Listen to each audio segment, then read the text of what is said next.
बिस्मिल्लाहिर्रहमानिर्रहीम। नाज़रीन, आज हमारे साथ मौजूद हैं जनाब चौधरी इलियास कंबो साहब।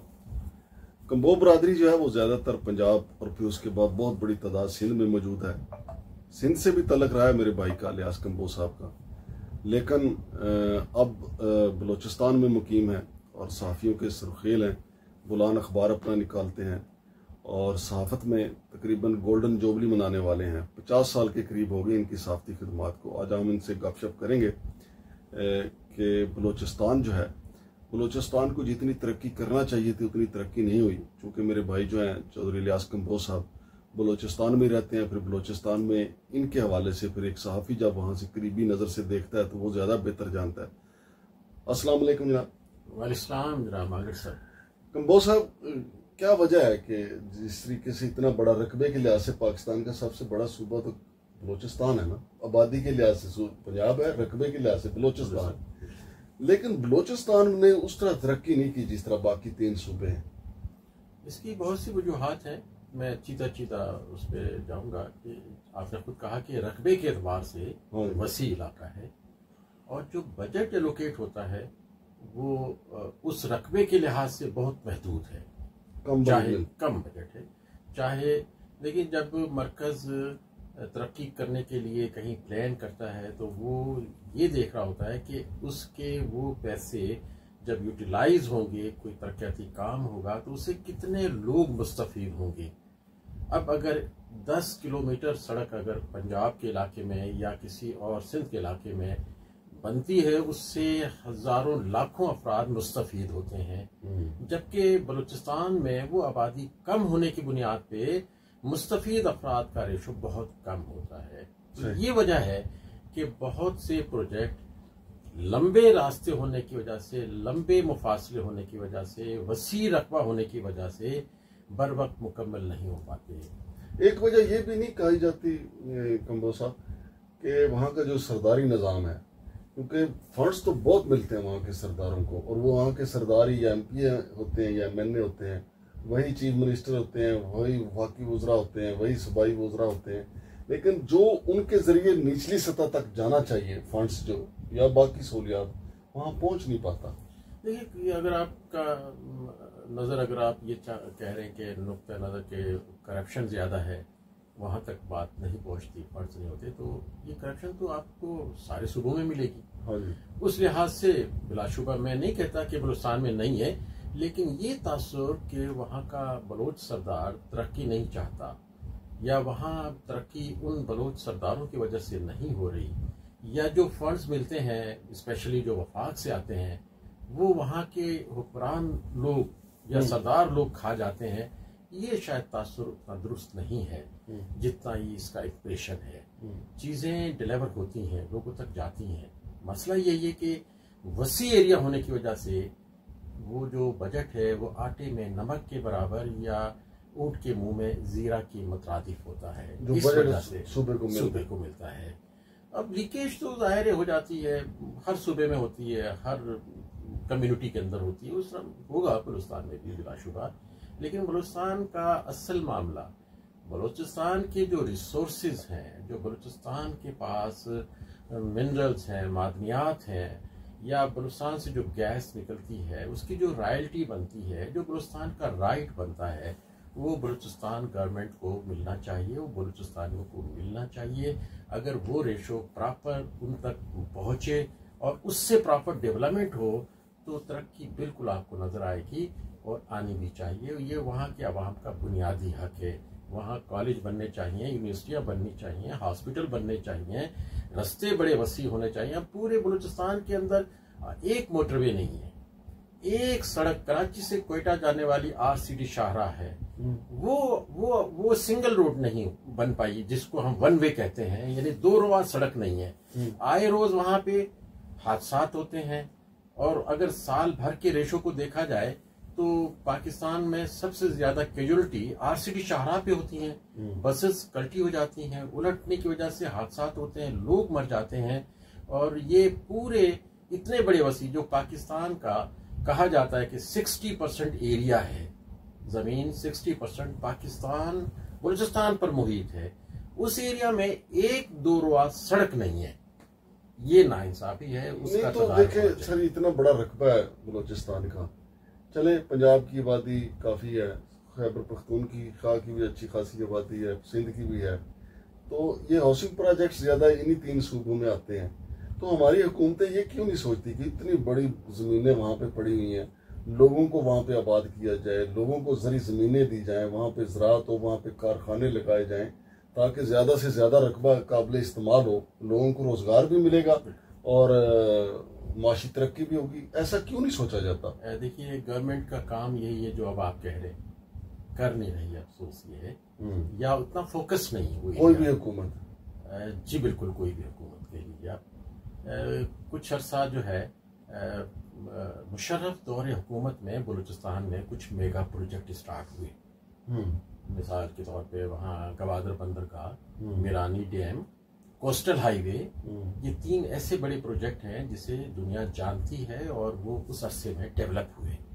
और अगर हुक्मरान सोच लें कि उन्होंने कुछ करना है तो वो कर गुजरते हैं। मैंने ये 3 आपको प्रोजेक्ट मिसाल दिए। दूसरे किसी अवामी दौर के अंदर उसके बाद अवामी अदवार आए, काम नहीं हुए, इस किस्म के मेगा प्रोजेक्ट का स्टार्ट नहीं हुआ। मैं एक छोटी मिसाल दूं, 2 साल पहले कराची को, यानी सिंध और बलूचिस्तान प्रोविंस को कनेक्ट करने वाला आरसीडी रोड का जो पुल है, हब रिवर पुल, वो 2 साल पहले बारिशों की नजर हो गया, पुल बह गया और आज तक वो पुल बन नहीं पाया। वो जेर तकमील है, जो कि मैक्सिमम 6 माह में बन जाना चाहिए था। 2 साल, आज से 2 साल हो गए और वो पुल जो है अभी तक 50% भी मुकम्मल नहीं हुआ। और इसकी वजह से, हालांकि बलूचिस्तान के निगरान वजीर आजम थे, निगरान वजीर दाखिला थे, अब बलूचिस्तान की अपनी हुकूमत भी मौजूद है, इतने फंड तो मिलते हैं ना कि वो 6 माह में। बलूचिस्तान का वजीर आला, बलूचिस्तान की निगरान हुकूमत क्या करेगी? ये प्रोजेक्ट है NHA का, नेशनल हाईवे अथॉरिटी। बलूचिस्तान के मामलात के ऊपर तो आंखें बंद करके बैठी है। एक आरसीडी इशारा, जो एक हाईवे है बलूचिस्तान का बड़ा, जो कि पाकिस्तान, ईरान और टर्की को कनेक्ट करता है, कराची से हब आने जाने वाली हजारों गाड़ियां हैं रोजाना, जो कराची से लेबर लेकर आती हैं हब के इंडस्ट्रियल एरिया में, जिसे हम सनती जोन कहते हैं, हब इंडस्ट्रियल ट्रेडिंग स्टेट। और उस इलाके में कायम, सनती इलाके में कायम, जो तकरीबन 125 से 150 के दरमियान कारखाने हैं, उनमें हजारों वर्कर कराची से रोजाना आते हैं और फिर उन्हें 5 बजे की छुट्टी जब हो जाती है, कराची वापस जाना पड़ता है। कितना फासला? ये मैक्सिमम 30 किलोमीटर है।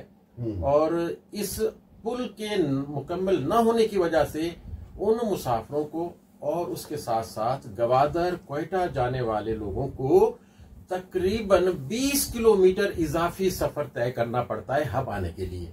अगर हब के आदमी को माचकोट जाना है तो माचकोट हब का डायरेक्ट रास्ता मैक्सिमम 8-10 किलोमीटर है, उससे 20 किलोमीटर इजाफी सफर करना पड़ता है कि उसे लंबा सफर तय करके वहां पे पहुंचना है, पुल ना होने की वजह से। सोने पे सुहागा ये कि जो उन्होंने काजवे बनाना था, NHA ने वो काजवे नहीं मुकम्मल किया। अब कच्चे में से वो गाड़ियां जाती हैं, मुसाफिर भी परेशान, इंडस्ट्रियलिस्ट परेशान है, और क्वेटा से कराची और गवादर से कराची आने वाला ट्रैफिक बड़ी अजियत का शिकार है।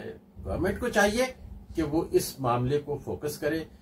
वहां ship breaking, Gadani ship breaking yard है, हब इंडस्ट्रियल ट्रेडिंग स्टेट है, लसबेला का तारीखी डिस्ट्रिक्ट जो है, अब हब और लसबेला 2 अलग अजला बन गए हैं।